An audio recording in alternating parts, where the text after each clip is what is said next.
আজকের গল্প মণিহার, কলমে লেখিকা যুথিকা সাহা। ছোট থেকেই ওদের মফস্বল শহরেই সকলের জন্মস্থান। স্কুল, পড়াশোনা এসবের মধ্যে দিয়ে বেড়ে ওঠা আর বন্ধুত্বের ঘনিষ্ঠতা। কেউ এ পাড়ায় পাশাপাশি, আবার অনেকেই একটু দূরে থাকে। এরা হলো জয়, সুমিত, সুকান্ত, কাকলি, অসীমা ও অনামিকা। এদের সকলের বন্ধুত্বই ছিল আলাদা।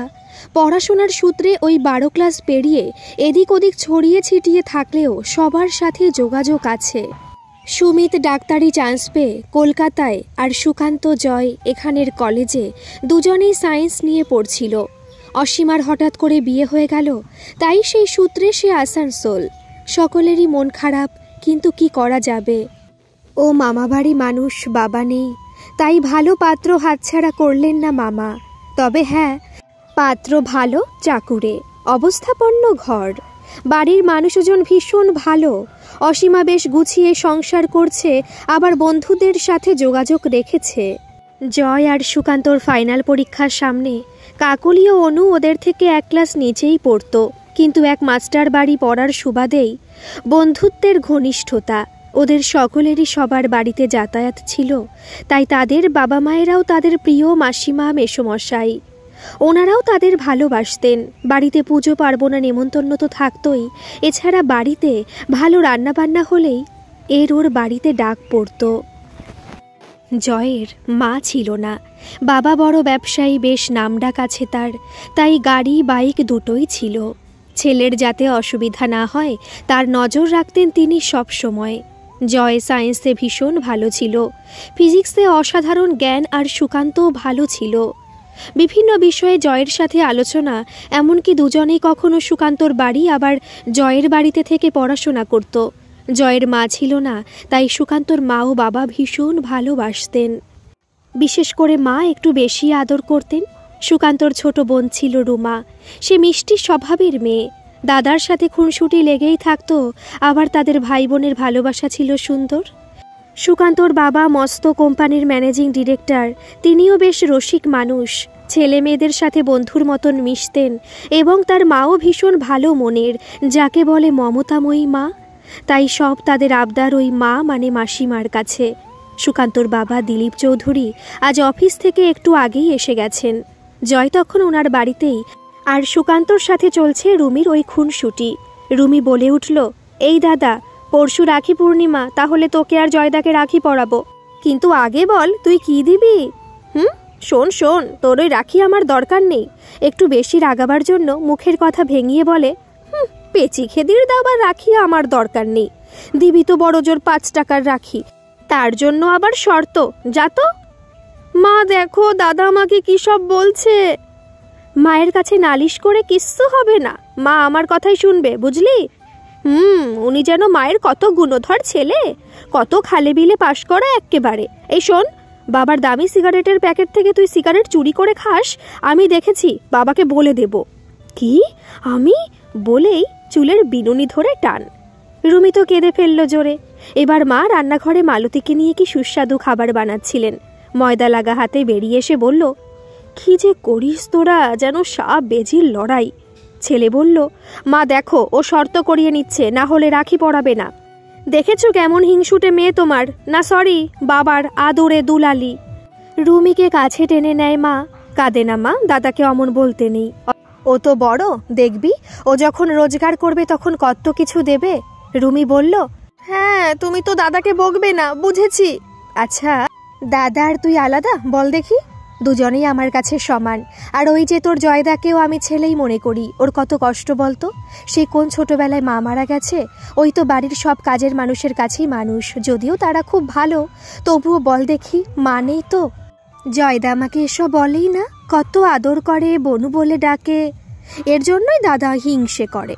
আরে না রে পাগলি মেয়ে, ও তোকে রাগায়, তুই রাগিস কেন। জয় এগুলো সুকান্তর বাড়িতে দেখে প্রায়ই। আর মন খারাপ হয় মায়ের জন্য, তবু ওর মন ভালো হয়ে যায় রুমি যখন দাদা বলে ডেকে পছন্দের জিনিসটি খেতে দেয় সুকান্তর আগে। মনে হয় কত আপন। মাসিমা তো কোনো কিছু হলেই আগে তাকে যত্ন করে খেতে দেন, গালে আদর করে চুমু খান। সত্যি আর জন্মে কেউ ছিল, তাই সেদিনও এসব দেখছিল আর ভাবছিল ওই পড়ার ঘর থেকেই। ওদিকে রুমির কান্না ঠেকাতে মা জয়ের দিকে এগিয়ে গিয়ে কান টেনে দিয়ে বলল, সত্যি ছোট বোনটাকে কাঁদাতে ভালো লাগে তোর? বোকা ছেলে একটা। রুমি বলল, বোকা নয়, বুড়ো ছেলে। দিলীপবাবু বাড়ি ঢোকবার সময় এসব শুনতে পেয়ে দরজার আড়াল থেকেই লক্ষ্য করছিলেন। ওই আর কি, যাকে বলে ভালো লাগার ভালোবাসা নিজের চোখে দেখা। মনে মনে ছোটবেলার সেই আনন্দ বোধহয় এসবের মধ্যেই খুঁজে পাচ্ছিলেন। যাই হোক, এবার তো নাটক শেষ করতে হবে, তাই তিনি হাততালি দিয়ে হাসতে হাসতে ঘরে ঢুকে বললেন, বাহ, বেশ তো জমে উঠেছে, আর একটু চলুক, মন্দ লাগছে না, কি বলো? উনি মুখ টিপে হেসেই তার মায়ের দিকে তাকিয়ে বললেন, আরে তোমার গালটা তো বেশ ফর্সা হয়ে গেছে আজ। এর মধ্যে জয় বেরিয়ে এসেছে। ও হেসে ফেলল, সাথে ছেলেও। একটু লজ্জা পেয়ে সুকান্তর মা মনোরমা বলে উঠল, কি যে সব বলো না, বুড়ো বয়সে যত আদিক্ষেতা।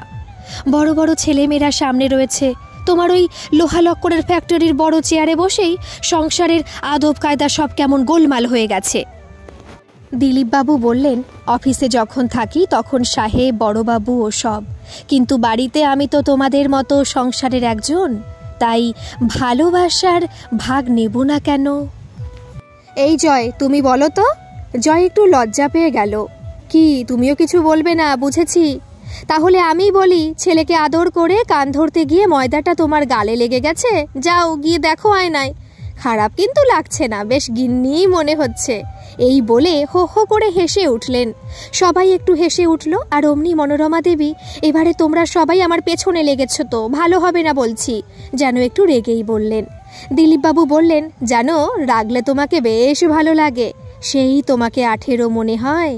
মেয়ে তো বাবাকে জড়িয়ে সব বলতে লাগলো। বাবা বলল, আরে ভুলেই গেছি, গাড়িতে সব ভালো দোকানের মিষ্টির প্যাকেট পড়ে আছে, একসাথে মজা করে খাবো। রাজেশ বলল, কাকাবাবু, এই যে মিষ্টিগুলো। ও এসো, দাও, তুমি বাদ যাবে কেন এর ভাগ থেকে? মালতী, টেবিলে সব মিষ্টি প্লেটে বেড়ে ফেল আর সবাইকে দে দেখি। ও হ্যাঁ, তোর মামির ছানার পোলাও আছে আলাদা করে, কেমন? মনোরমা দেবী বললেন, একটা প্লেট কম বাড়বি বুঝলি? কেন মামি, তুমি খাবে না? তোর মামার সুগার আছে, সে খেয়াল আছে? আজকের দিনটা আমাকে ছেড়ে দাও, এখন ঝুলন যাত্রা চলছে, এ আনন্দের দিনে আমাকে সংসারের বাইরে ফেলে রাখবেন ম্যাডাম? এটা ঠিক। এবারে রুমি বলল, না বাবা, তুমি খাবে, কিন্তু অল্প, কেমন? অমনি জয়, সুকান্ত দুজনেই বলে উঠল, না, আজ খেলে কিছু হবে না। ইশারা করে জয়কে সুকান্ত বলল, বাবার কেমন আদুরে মেয়ে, মায়ের আগেই বাবাকে মিষ্টি খেতে পারমিশন দিয়ে দিল। হাসতে হাসতে ঘরে চলে গেল। আচ্ছা, আমাকে আপাতত 1 কাপ লিকার চা, 2টো সুগার ছাড়া বিস্কুট দেওয়া যাবে? দিচ্ছি এক্ষুনি। আয়োজন কি আছে মালতী? আলুর দম আর কড়াইশুটির কচুরি হিং দিয়ে। দিলীপবাবু বললেন, ওরে বাবা, জম্পেশ খাবার সন্ধেবেলা, আজ একটা সারপ্রাইজ আছে মামা। মালতী রান্নাঘরে চলে গেল। আজ জয়ের জন্মদিন। ওর বাবা ব্যবসার কাজে বাইরে গেছেন। মনোরমা দেবীর মনে থাকে এই দিনটা, তাই উনি সবকিছু তৈরি করে নিজের কাছে বসিয়ে খাওয়ান। জয়ের বাবা পার্টি দিতে চান, ও শোনে না, তবে বন্ধুদের নিয়ে হোটেলে জমিয়ে খাওয়া দাওয়া হয়। এবারে সামনে পরীক্ষা, তাই বোধহয় জয় কিছুই বলেনি। ওর আবার এসবে ভুলো মন, তাই ভুলেই গেছে হয়তো এবারের জন্মদিনের কথা। ফোন বেজে উঠতেই ওপার থেকে অনুর গলা, হ্যাঁ রে, জয়কে বাড়িতে টেলিফোন করলাম, পেলাম না, তোদের বাড়ি নিশ্চয়ই। সুকান্ত বলল, হ্যাঁ, ও তো এখানেই। আচ্ছা, একটু লাইনটা দে, তারপর তোকে বলছি, কেমন? অনু বল। জয় ফোন তুলে বলে ওঠে, হ্যাপি বার্থডে জয়, খুব খুব ভালো থাকিস ডিয়ার ফ্রেন্ড। ও, তোর জন্য গিফট আছে। আমি আর কাকলি দুজনেই তোকে বাড়িতে ফোনে পেলাম না, তাই এখানে করলাম। আমরা তোর বাড়িতে যাচ্ছিলাম, কিন্তু তুই নেই। আরে, আমার জন্মদিন আমিই ভুলে গেছি, তবু তোরা মনে রেখেছিস, এটাই আমার বড় পাওয়া। ফোনটা কেড়ে নিয়ে সুকান্ত বলল, আরে আমি ওকে বলিনি, এই তো বাবা এলো এখন। আমার মা বাবা রুমি সবাই জানে, কিন্তু ওকে বলিনি। ওর বাবা বাড়িতে নেই, আর আমার মাকে জানিস তো, সব মনে করে করে রেখেছে এই দিনে সারপ্রাইজ দেবে বলে। তোরাও চলে আয় আমাদের বাড়ি, খুব মজা হবে। না, আসলে বাড়িতে বলিনি, দেরি হয়ে যাবে বুঝলি। এর মধ্যে মনোরমা দেবী ঘরে ঢুকতে ঢুকতেই সব শুনতে পেলেন কথাগুলো। এই কে, অনু নাকি? হ্যাঁ মা। আরে আমি তো এই বলতেই এলাম যে এখন ওদের ফোন করে ডাক, দে দে, আমাকে দে ফোন। অনু, আমি মাসিমা বলছি। শোনো, তোমাদের ফোন করতেই যাচ্ছিলাম, চলে এসো এখানে মা। আর কাকলি কোথায় দাও? কাকলি বলে উঠল, মাসিমা ভালো আছেন? কি করে ভালো থাকবো, মেয়েরা মায়ের খোঁজ নিতে কি আসছে? না না, ওদের ফাইনাল পরীক্ষা, তাই এখন কম যাচ্ছি। শোনো, আমি কিছু শুনবো না। আচ্ছা তোমরা কোথায়? কাকলি বলল, এই তো আমাদের বাড়িতেই, অনু আর আমি একসাথেই আছি। ঠিক আছে, তোমার মা কাছে আছেন? একটু দাও দেখি। কাকলি তার মা প্রতিভা দেবীকে ডেকে আনলো। আরে কথা বলো, মাসিমা ফোনে আছেন। ও মা, দে দে। কেমন আছো দিদি? ভালো আছি, কিন্তু মন ভালো নেই। কেন? মেয়েরা তো আজকাল আমাকে ভুলেই গেছে, আসে না। ভালো থাকি কি করে বলো? অনু কাকলি যাচ্ছে না বলে মন খারাপ তো বুঝেছি। ওরা তো পড়তে যায়, কলেজ যায়, আর আপনার বাড়ি যায় না, এটা তো জানি না। কাকলি বলল, মা ওদের ফাইনাল পরীক্ষা, তাই যাচ্ছি না। শোনো প্রতিভা, আজ জয়ের জন্মদিন, এখানে একটু আয়োজন করেছি, ওদের একটু পাঠিয়ে দিও। আমি দায়িত্ব নিচ্ছি, ওদের ঠিক সময় মতো ওর মেসোমশাই গাড়িতে করে বাড়ি পৌঁছে দেবে, চিন্তা নেই। প্রতিভা দেবী বললেন, আরে না না, যাবে যাবে, আমি ওর বাবাকে বলে এক্ষুনি পাঠাচ্ছি। সত্যি কথা বলতে কি, আমারও ফোন করা হয়ে ওঠেনি একদম। কাকলিকে ডেকে বলল মা, সে কি রে, তোদের উনি এত ভালোবাসেন, ওদের বাড়িতে সব সময় যাস, আর একটা খোঁজ পর্যন্ত নিসনি? ভারী অন্যায় তোমাদের দুজনের। আরে বাবা, পরীক্ষা ওরা দেবে, তাই বলে মাসিমার সাথে তো এক আধ দিন দেখা করে আসবি, ফোন করেও খোঁজ নিতে পারতিস। এর মধ্যে কাকলির বাবা এলেন, বলল, কি ব্যাপার, মেয়েদের সাথে তুমিও আজ গল্প করছো? আর ওদিকে আমার বন্ধু এখনো আসেনি, দাবার গুটি সাজিয়ে অপেক্ষা করে এদিকে এলাম। আরে বাবা, বাড়িতে একটা মানুষ আছে, সে খেয়ালই নেই। একটু হেসেই বললেন, কখন থেকে প্রাণটা চা খাবো করছে, আর তুমি? প্রতিভা দেবী বলে উঠলেন, আচ্ছা এই নিয়ে বিকেল থেকে ককাপ হলো, সে খেয়াল আছে তোমার? রানু বিকেলে কাজ করতে এসে দুবার দিয়েছে, আমি একবার দিয়ে এলাম, আর বলে চা পাওনি। আরে যত নষ্টের গোড়া তোমার ওই সুবীর দা, ও তো এলোই না, এদিকে দাবা খেলা পণ্ড হলো। আরে বাবা, একটা ফোন তো করবে। ওকে কিছু বললে তুমি তো আবার রেগে যাবে, তিনি তোমার ঠাকুরপো, আর তুমি ওনার আদরের বউঠান। অনু, কখন এলি মা? এই তো মেসোমশাই, কিছুক্ষণ আগে। তোমার বাড়িতে সব ভালো আছে তো? হ্যাঁ ভালো আছে। কাকলি বলল, বাবা আজ জয়ের জন্মদিন, তাই সুকান্তদের বাড়িতে মানে মাসিমা সব আয়োজন করেছে, তাই ফোন করে যেতে বলল। সে কি, জয়ের জন্মদিন? আমিও ভুলে গেছি। আর ও অনেক দিন আসছে না এখানে। আরে ওদের ফাইনাল পরীক্ষা, ওই জন্য তো এখন আসতে পারছে না। ওর বাবার সাথে মাঝখানে দেখা হয়েছিল, তখন বলেছিল যে বাইরে যাবেন কাজে। ছেলেটার মা নেই, এত ভালো ছেলে। যাকগে, ভালোই হয়েছে, তোরা যাসনি কেন? প্রতিভা দেবী বললেন, তুমি কোন কথাটা মনে রাখো শুনি? কথাটাই তো বলতে দিচ্ছ না, শোনো আগে। মনোরমা দেবীর সাথে এক্ষুনি এই ব্যাপারে কথা হলো, তার সব বলল। না না, যাবে মানে এক্ষুনি যাবে, তৈরি হয়ে নে শিগগির। কাকলি বলল, বাবা অনুর বাড়িতে জানে না যে? ঠিক আছে, আমি বলে দিচ্ছি ওর বাবাকে ফোন করে। আর এদিকে এসো, শোনো, ওদের ফোন নেই, ওর কাকার ঘরে আছে, ওদের বাড়ির ভাগ নিয়ে ঝামেলা চলছে, তাই তো চিন্তা করছে। বাবা বলল, আজ তো দাবা খেলা হলো না, আমি গিয়েই বলে আসছি, আর আমার একটু ঘোরাও হয়ে যাবে, বুঝলি? সুকান্তর বাড়িতে হাজির সকলে খুব খুশি। মাসিমা বলল, এই তোরা ও ঘরে গিয়ে একসাথে গল্প কর, আর মালতী সবাইকে ডাক। ওরে সুকান্ত, কেকটা কোথায়? পাশের ঘরে গিয়ে দেখে সব গোছানো আছে। ও মা! মা বলল, এসব কে করলো? আরে রাজেশ দা করেছে, এইটুকু সময়ের মধ্যেই। বাবাকে অফিস থেকে এনেই আমি বলে রেখেছিলাম, ও এসব ভালো পারে মা। দিলীপ বাবুও নেমে এলেন ওপর থেকে, সকলে হই হই করে কেক কেটে জন্মদিন পালন হলো। অনু, তোকে গান গাইতে হবে, সুকান্ত বলল। রুমিও জোর করলো, না দি ভাই, গান করতেই হবে। অনু গান করলো, রুমি নাচ শেখে তাই ও নাচ করলো। জয়দা, তুমি কিছু করো। আরে আমি কিছু জানি? সুকান্ত বলল, চল গিটার নিয়ে আসছি, দুজনে একটু হয়েই যাক। সুকান্ত গিটার ভালো বাজায়, গানও করে, ওর সাথে জয় করে, তবে কম। সুন্দর সুন্দর উপহার দিল সকলে, আর সুকান্তর মা জয়ের জন্য নতুন জামা প্যান্ট আনিয়ে রেখেছিল আগে থেকেই ছেলেকে দিয়ে। রুমি গিয়ে জয়দাকে বলল, এই যে দেখো তো, এটা তোমার পছন্দ কিনা? কি এটা? খুলেই দেখো তুমি। একটা সুন্দর ফ্রেমের মধ্যে জয়ের ছবি, সাথে পেন আর ক্যাডবেরি, যা জয়দা খেতে ভালোবাসে। জয় রুমিকে বলল, এ ছবিটা কোথায় পেলি? এটা কে তুলেছিল? এই সে পিকনিকের ছবি, আমি রেখে দিয়েছিলাম, এটা বাবা তুলেছিল। তুমি যখন গঙ্গার ধারে একটু চুপ করে দাঁড়িয়েছিলে, বাবা চুপি চুপি তুলেছিল। বাবা ছবি দারুণ তোলে, জানো তো। রুমিকে বনু বলে আদর করে জয় বলল, তুই যতটা ভালোবাসিস, আমি বোধহয় ততটা বাঁচতে পারি না রে তোকে রুমি। এবার দিলীপবাবু ক্যামেরা নিয়ে রেডি, ছবি তোলা শুরু। কত রকম কায়দায় ছবি তুললেন সবাইকার। এরপর রাতের খাওয়া দাওয়া সারা হয়েছে। অনু কাকলিকে বাড়িতে দেবার জন্য সুকান্তর বাবা তৈরি হচ্ছেন। অমনি সুকান্ত বলল, বাবা তোমাকে যেতে হবে না, আমি আর জয় দিয়ে আসছি। মনোরমা দেবী বললেন, যাক, ওরা বন্ধুরা একসাথে হয়েছে এতদিন পর, ওরাই যাক। গাড়িতে যেতে এটা ওটা গল্প মজা করতে করতে কাকলিকে নামিয়ে অনুর বাড়ির দিকে গেল। সুকান্ত গাড়িতে বসেছিল। জয় এগিয়ে দিতে গিয়ে বলল, আচ্ছা অনু, তুই কিছু ভেবেছিস? কি ভাববো? না, বলছিলাম সেদিন তোকে একটা কথা বলবো বলেছিলাম। কি কথা বলতো? আচ্ছা, পরীক্ষার পর বলবো। না, এখন বল। আরে এখন মানে কি বলবো সেটাই বলতে পারছি না। ধুর পাগল একটা। মাথার চুল নাড়িয়ে দিয়ে বলল, যা, এবার কাল থেকে মন দিয়ে পড়াশোনা কর, কেমন? ওদিকে সুকান্ত বলল, কিরে, তোদের কি এমন পার্সোনাল কথা, আমি আসতে পারি? আরে না না, আয় আয়। অনু বলল, দেখ, ও বলছে আমাকে কি বলবে সেটা আবার মনে করতে পারছে না। সুকান্ত হেসে বলল, শোন, আজ জন্মদিনে ওর 1 পা বয়স বেড়েছে তো তাই বুদ্ধি ঠিক কাজ করছে না, বয়স বাড়ছে তো তাই মাথা কাজ করছে না, বলেই হাসি। জয় বলল, তুই না সত্যি, আমি কি বুড়ো হয়ে গেছি? তাহলে তোর হয়তো আবেগে এসব হচ্ছে। চল, এখন রাত হয়েছে, এরপর তোকে পেতনিতে ধরবে। বাবা, ভালোই ভালোই বাড়ি নিয়ে আমার মায়ের কাছে তোকে পৌঁছে দিই, না হলে আমার রক্ষে থাকবে না। জয় বলল, মা কালী বাঁচাও, বলে দুজনে গাড়ি নিয়ে চলে গেল। এদিকে ওদের পরীক্ষা শেষ হয়ে গেছে। ওরা দুজন বলল, এই চল, অনেকদিন বেরোনো হয় না, আজ একটু আড্ডা মেরে আসি।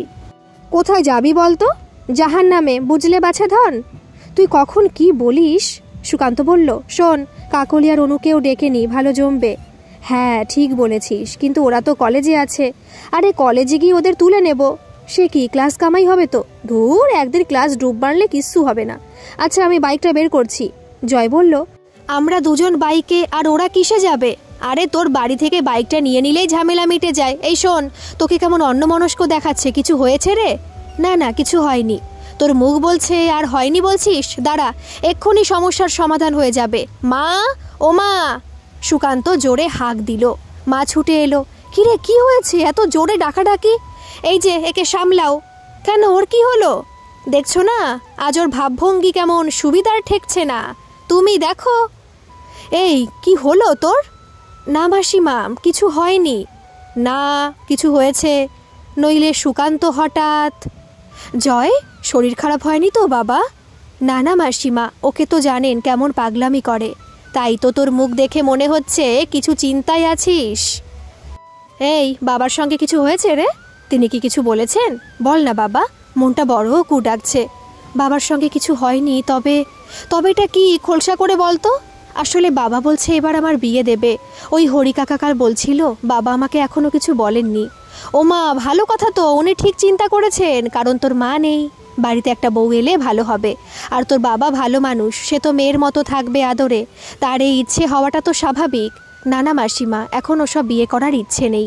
তাছাড়া আমি এরপর পিএইচডি করব ভাবছি, তবে রেজাল্টের ওপর নির্ভর করছে। মাসিমা বলল, আরে রেজাল্ট ভালো হবে, আমি বলছি। তুই এত ব্রিলিয়ান্ট, আর সুকান্ত এ কথা বললে এটা ভাবনার বিষয় ছিল, কিন্তু তোর মনে এসব আসছে কেন?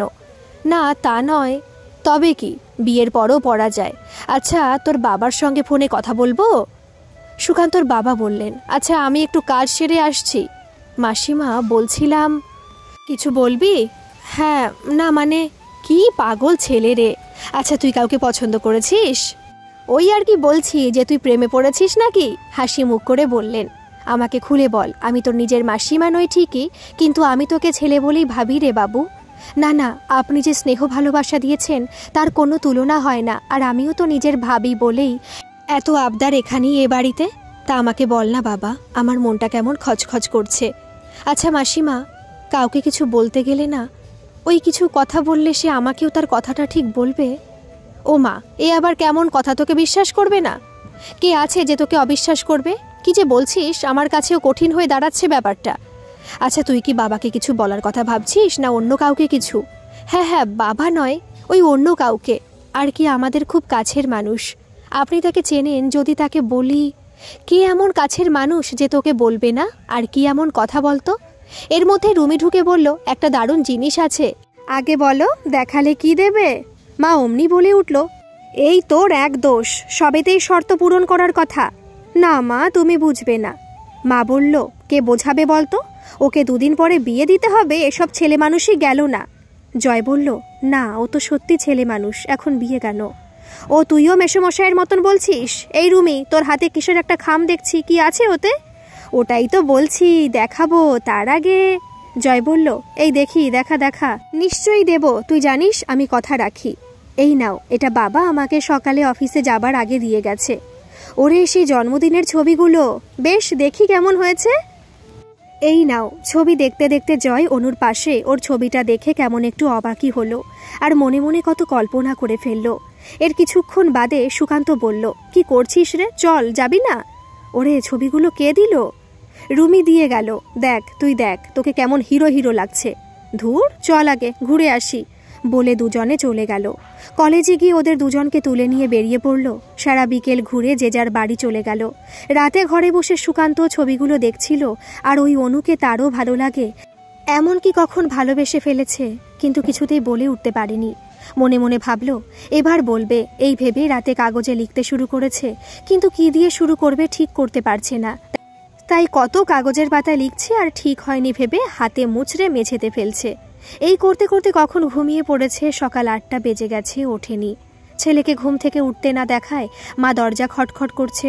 ও মা, কোনো সাড়া নেই। বুঝে উঠতে না পেরে তার বাবাকে ডাকলো। আজ রবিবার, উনি বাড়িতেই ছিলেন। তিনিও হন্তদন্ত হয়ে এসে শুনে বললেন, হয়তো একটু বেশি ঘুমিয়ে পড়েছে।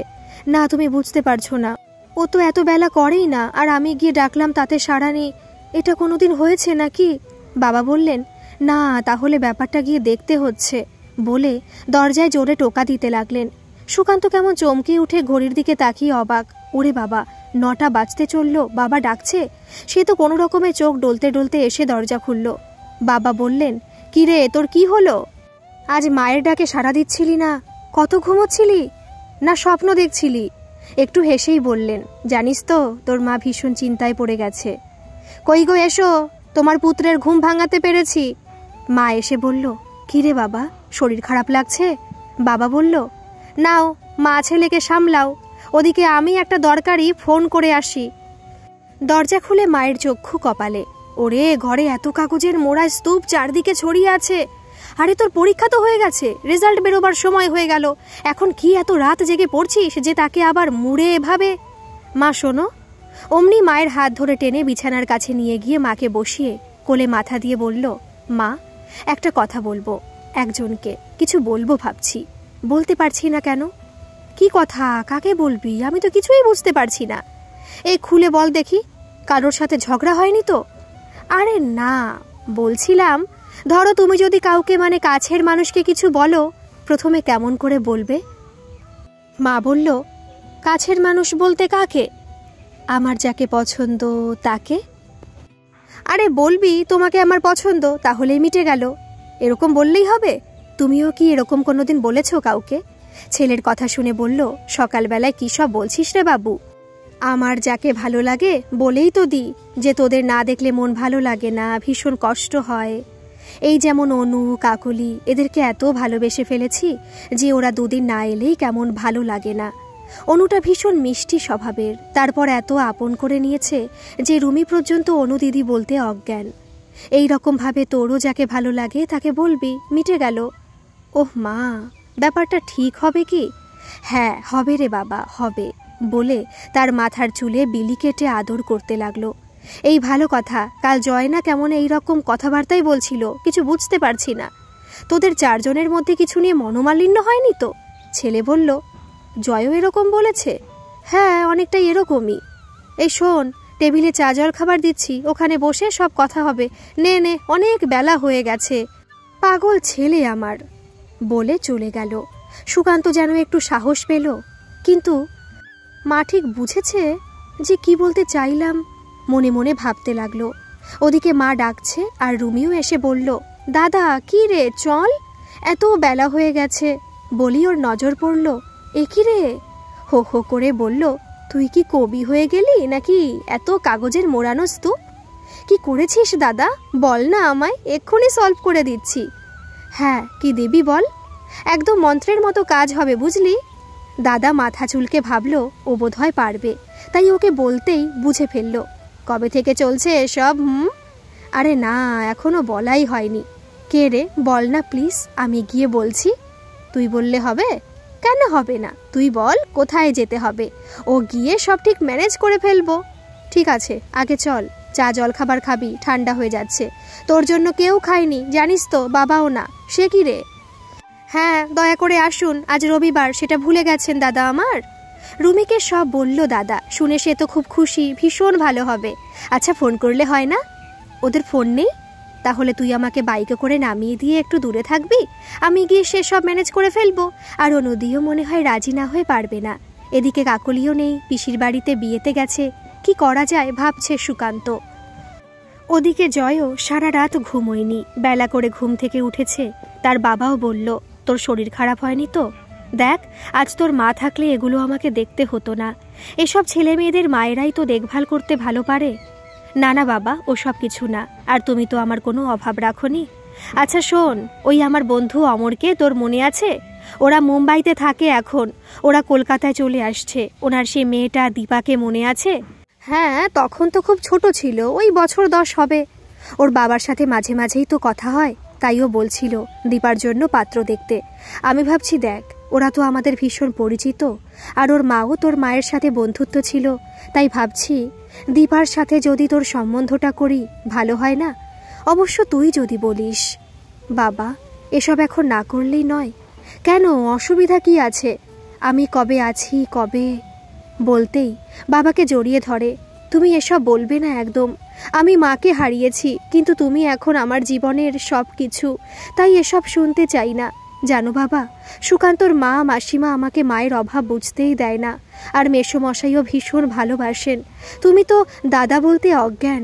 বাবা বললেন, জানি, ওই ভরসাতেই তো আমি বাইরে গেলে চিন্তা হয় না। দিলীপবাবু সজ্জন ব্যক্তি, আমার সাথে তো প্রায়ই কথা হয়। ঠিক আছে, ওদের সাথে এই ব্যাপারে একটু না হলে আলোচনা করে নেব। এর মধ্যেই কলিং বেল বেজে উঠল। হরি দরজা খুলতেই দেখল অনু দিদিমণি, তাই হাঁক দিয়ে বলল, দাদাবাবু দেখো কে এসছে। কে গো হরি কাকা? তুমি নিচে এসো। জয় গিয়ে তো অবাক। আরে এসো এসো ভেতরে। বাবার কাছে নিয়ে বলল, বাবা, ও আমাদের বন্ধু, ওকে তুমি দেখোনি, কাকলিকে দেখেছো তো? ওরা একসাথে পড়ে।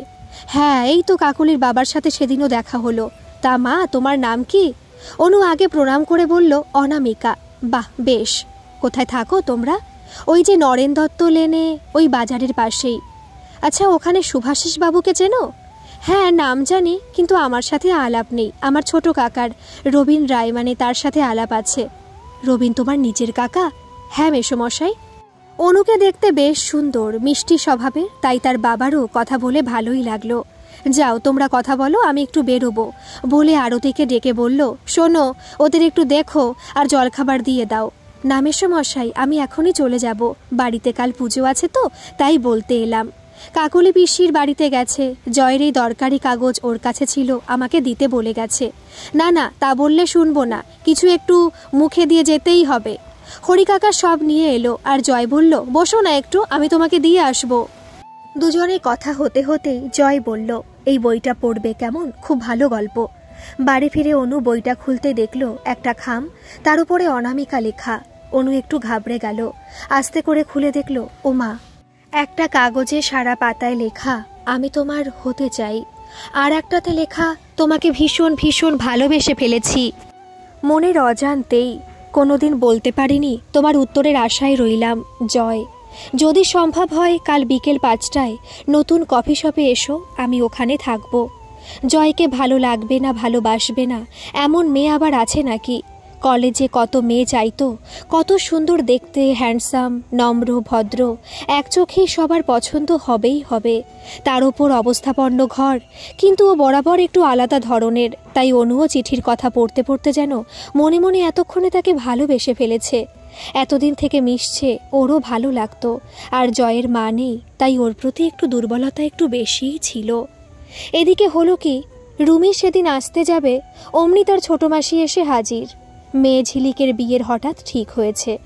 এই জামাইবাবু, দিদি, তার অভিভাবক, তাদের ছাড়া চলবে না, তাই তো একেবারে খবর না দিয়েই চলে এসেছে। গল্প করতে করতে সেদিন যাওয়া হলো না। রুমি সাহস করেই তার মাকে দাদার কথাটা বলেছিল। রাতে বিছানায় শুতে যাবার আগে সুকান্তর বাবাকে বলল, আচ্ছা তোমার অনুকে কেমন লাগে? তিনি বললেন, কেন, ভালো। অনুকে কার ভালো না লাগে? কত সুন্দর মেয়েটা, কেমন আপন করে নিয়েছে আমাদের। আচ্ছা আর একটু বেশি আপন করে নেওয়া যায় না? দিলীপবাবু বিচক্ষণ মানুষ, বুঝতে দেরি হলো না। হেসে বললেন, ছেলের বউ হিসেবে চাইছো তো? মনোরমা দেবী বললেন, হ্যাঁ, যদি তাই চাই সেটা কি খারাপ বলো তো? না না, খারাপ নয়, তবে আজকালকার ছেলে মেয়ে ওদের মতামতটা আগে নিতে হবে। নেওয়া হয়ে গেছে। সে কি? আরে হ্যাঁ, আমাদের সুকান্তর ওকেই পছন্দ। এই তো রুমি সব বলল। অনুর সাথে কি প্রেমের ঘনিষ্ঠতা আছে নাকি? তেমন নয়, অনুকে সুকান্তর পছন্দ, তাই কথাটাও বললে ও নিশ্চয়ই রাজি না হয়ে পারবে না। এমনিতেই ওদের মধ্যে ভীষণ ভাব। তুমি তো বললে ছেলের রেজাল্ট বেরোলে তোমার কোম্পানিতে একটা বড় পোস্টের জন্য তোমার বস বলেছে সুকান্তর কথা। অসুবিধা কোথায়? হ্যাঁ বলেছেন, হয়ে যাবে, কিন্তু আমি সে কথা ভাবছি না। তবে কি ভাবছো? ভাবছি অনু কি রাজি হবে। ও আমি সে দেখবক্ষণ। মায়ের মন ছেলের পছন্দ, তাই তিনিও এতে খুশি। পরদিন অনুর কাছে গেল রুমি, আর বলতেই চমকে উঠল, ঠিক আছে রুমি, আমি ভেবে তোকে জানাবো, কেমন শোনা? রুমি ভাবল বোধহয় অনুদি রাজি, তাই দাদাকে বলল, চল, কাজ হয়ে যাবে। সকালবেলায় ফোন এলো জয়ের বাবার। দিলীপবাবুর সাথে ছেলের বিয়ের কথাবার্তা সব হতে হতেই বলল, একটু মনোরমা দেবীকে দেবেন? মনোরমা ফোন ধরতে বলল, আপনি জয়ের ভীষণ কাছের মানুষ, তাই দিলীপবাবুকে সব বলেছি, কিন্তু ও রাজি হচ্ছে না। যদি ওর কোনো কথা থাকে আপনাকে বলবে, কারণ ওর মা আজ নেই, তাই এই কথাটা যদি মানে এ ব্যাপারে কথা বলেন ভীষণ উপকৃত হব। না না, এটা কি বলছেন আপনি? ও তো আমারই ছেলে, নিশ্চয়ই আপনার কোনো চিন্তা নেই। জয় আসতেই এ কথা সে কথায় মাসিমা আলাদা করে জিজ্ঞাসা করলেন। মাসিমা, একটু ভেবে বলবো কেমন? জয়ের সাথে অনুর কথা হয়েই গেল। তারা নতুন প্রেমে হাবুডুবু খাচ্ছে, বেশ কাটছে। তাই ফোন করে ভাবল সব বলবে সুকান্তকে। কি মনে হলো মাসিমাকে সব বলতে হবে, তাই সোজা তার কাছে গিয়ে সব বলতেই তিনি প্রথমটা আটকে উঠলে ওকে বুঝতে দিল না, কারণ তাকে তো ছেলে বলেই স্নেহ করেন। আচ্ছা, তোর বাবার সাথে কথা বলছি, উনি আমায় ফোন করেছিলেন তোর মনের কথা জানতে। মাসিমা বাবাকে রাজি করাতেই হবে আপনাকে। ঠিক আছে, আমি থাকতে কোনো চিন্তা নেই, শত কষ্টকে চাপা দিয়েই বললেন। এবার সুকান্তকে বলল, তোকে একটা সুখবর দেব। আরে বল ভাই, কি? আরে বলছি, তবে শোন। সব বলতেই সুকান্ত যেন চমকে উঠল, কিন্তু পরক্ষণে নিজেকে সামলে নিয়ে বলল, ভালোই হবে, আমরা দুজন এতদিনের বন্ধু, বড় আনন্দের খবর। দিলীপবাবু নেমে এলেন, বললেন, কোথায় তোমার মানিক জোর, কোথায় সব? মনোরমা দেবী একটু থেমেই বললেন, ওই তো ও ঘরে। ঠিক আছে, আমি আসি, বিকেলে সব কথা হবে। সুকান্তর মা জয়ের বাবাকে ফোনে সব ভেঙে বললেন। প্রথমটা উনি রাজি হতে চাননি, তারপর ছেলের কথা ভেবে রাজি হয়ে গেলেন। অনুর বাড়িতে খবর যেতে তারা তো হাতে চাঁদ পেল, এত ভালো ছেলে। অনুদের তো তেমন অবস্থা নয়, ওদের সাথে এরকম সম্পর্ক ভাবাই যায় না। রুমি দাদাকে বোঝালো, দেখ দাদা, তুই আর জয়দা কেউ আমার কাছে আলাদা নয় রে। জয়দার সাথে বিয়ে হচ্ছে মানে সে তো আমাদের ঘরের মানুষ। দিলীপবাবু একটু মুষড়ে পড়লেও বললেন, দেখো, ছেলেটার মা আজ নেই, আর ও তো আমাদের ছেলেই, এতে ভালোই হবে। জয়ের বাড়িতে বিয়ের তোড়জোড় শুরু হয়ে গেল। এদিকে দিলীপবাবু ও মনোরমা দেবীর ওপর জয়ের বাবা দায়িত্ব দিয়ে বললেন, ওর মা নেই, তাই মায়ের কাজটা আপনাকেই করতে হবে। দিলীপবাবুকে বললেন, আমার একটাই ছেলে, আর এই প্রথম বিয়ে, তাই প্রচুর ধকলও আপনাকে আমার সাথে থাকতেই হবে। আরে না না, আপনি নিশ্চিন্ত থাকুন, ও তো আমারও ছেলে। এদিকে জয় এলো সুকান্তর খোঁজে, কিন্তু ও বাড়িতে নেই দেখে বলল, একটু ঘরে গিয়ে বসি, দেখি বাবু কখন আসেন। ঘরে বিছানায় শুয়ে পড়লেই দেখলো একটা ডায়েরি, কেমন ছেঁড়া, তাকে এত যত্নে রেখেছে। দেখে একটু মনে মনে হেসে সেটার পাতা উল্টাতেই দেখলো লেখাগুলো সব কাটা, বোঝা যাচ্ছে না। পরপর সব পাতায় এক শেষের পাতায় নিচে যেটা দেখলো সেটা দেখে ওর চক্ষু চড়ক গাছ। মাসিমা, এ বিয়ে হবে না মানে আমার সাথে নয়, সুকান্তর সাথে। কি পাগলামো করছিস? আপনি সব জানেন, বলুন আমাকে। আমি তো আপনার ছেলের থেকে কম নই, তবে কেন ও এই শাস্তি পাবে? মাসিমা বললেন, দেখো, এখন সব হয়ে গেছে, আর তুই তো আমার ছেলেই, তাই ওটা আমার বড় বৌমা, এতে দোষ কোথায়? অনু আমাদের বড় আদরের, এতে কিচ্ছু হবে না বাবা। সুকান্ত ঢুকে দেখলো এসব, ছুটে গিয়ে তাকে জয় বলল, তুই আমাকে আগে বলিসনি এত কথা হয় তোর সাথে? ওই যে সেদিন আমি সুখবর বলতে এলাম, কোথায় তুই একবারও বললি না তো? তাহলে আমি কি তোর ভালোবাসাকে বুকে চেপে আমায় দিয়ে দিতিস ভেবেছিস? এটা আমি মেনে নিতে পারি কখনো? কেন, আমাকে কি ভেবেছিস? আমার মন বলে কিছু নেই? আমি এত হিংসুটে পাষাণ হৃদয়ের বলতো? তুই মায়ের ছবি দেখে প্রতিদিন কাঁদিস, তোর এ দুঃখ আমি কোনোদিন মেটাতে পারবো না। আমার তো সব আছে, কিন্তু তোর এই ভালোবাসাটা আমি কেড়ে নেব ভাবলি কি করে জয়? শোন, তোর বিয়ে অনুর সাথেই হবে। আরে আমার হার নয় রে, এ যে মণি হার, তোর গলাতেই মানায় জয়। দিলীপবাবু ঢুকে পড়লেন আর ছেলের এত বড় মনের কথা শুনে গর্ববোধ করে হাততালি দিয়ে বললেন, সাবাস, এই তো আমাদের ছেলের একদম ঠিক কথা। আমি সত্যি ভাগ্যবান। সুকান্ত আজ যে কথাটা বলল, জানি না আমি হলে বলতে পারতাম কি না। বলে ছেলেকে জড়িয়ে ধরলেন। জয়কে আশীর্বাদ করে বললেন, তুমি মাসিমার গর্ভে হওনি ঠিকই, কিন্তু তা বলে আমার হৃদয়ের মাঝে তোমরা দুজনেই আছো। আমার তো দুই ছেলে, একটা ডান হাত একটা বাঁ হাত। মনোরমা, তুমি জিতে গেছো। এরই মধ্যে নেমন্তন্নের কার্ড নিয়ে প্রবেশ করলেন জয়ের বাবা। তিনিও এসব দেখে শুনে সুকান্তকে কাছে টেনে নিয়ে বললেন, কোন ছোটবেলার থেকে তোদের দেখছি বলতো? তোর এত বড় মন আছে যা গোটা পৃথিবীর থেকেও বড়। এই বলে রুমিকে কাছে ডেকে সকলকে একসাথে নিয়ে বললেন, আজ থেকে আমাদের একটাই পরিবার। মনোরমা দেবী শাড়ির আঁচলটা হাতের ওপর ঢাকা দিয়ে গম্ভীরভাবে ওপর থেকে ধীরে ধীরে সিঁড়ি দিয়ে নেমে এসে বললেন, শোন, এ বিয়েতে আমার একটা শর্ত আছে, মানতে রাজি? সে কি, তুমিও রুমির মতো বলে? সকলে হাসতেই, হ্যাঁ তাই। এবারে আঁচল ঢাকা হাত বার করতে সবাই অবাক। পুরনো দিনের যত্ন করে তুলে রাখা সুন্দর নকশা করা রূপলি গয়নার বাক্স বার করে বললেন, আমার শাশুড়ি মা তার গলার এই সীতাহার দিয়ে আমাকে আশীর্বাদ করে বলেছিলেন, বৌমা, এটা তোমার। যদিও পুরনো দিনের গয়না, তবু এটা অন্তত যত্ন করে রেখো মা। এটা দিয়ে যেন আমার ছেলের বউকে আশীর্বাদ করে ঘরে তুলি। তাই এই হার দিয়েই আমি আমার বড় ছেলে জয়ের বউ অনুমার গলায় পরিয়ে বরণ করতে চাই। দিলীপবাবু বললেন, নিশ্চয়ই ম্যাডাম, অবশ্যই। আপনার শর্ত সাদরে মাথা পেতেই মেনে নিলাম। কি কারো অমত আছে? রুমি প্রথমেই বাবাকে জড়িয়ে ধরে বলল, এই না হলে আমার বাপি। উফ, কি মজা বাড়িতে, বিয়ে, সানাই, ভাবতেই যে কি আনন্দ হচ্ছে। অমনি সকলের মুখে আনন্দ ঘন মুহূর্তের হাসির ঝলক দেখা গেল। দিলীপবাবু বলে উঠলেন, ও তো এবারেরই বড় ছেলে। এ তোমার হার নয় মনোরমা, এ হলো মণিহার। গল্পটা কেমন লাগলো অবশ্যই কিন্তু কমেন্ট করে জানাবেন, আর ভালো লাগলে একটা সাবস্ক্রাইব করে দেবেন। ধন্যবাদ।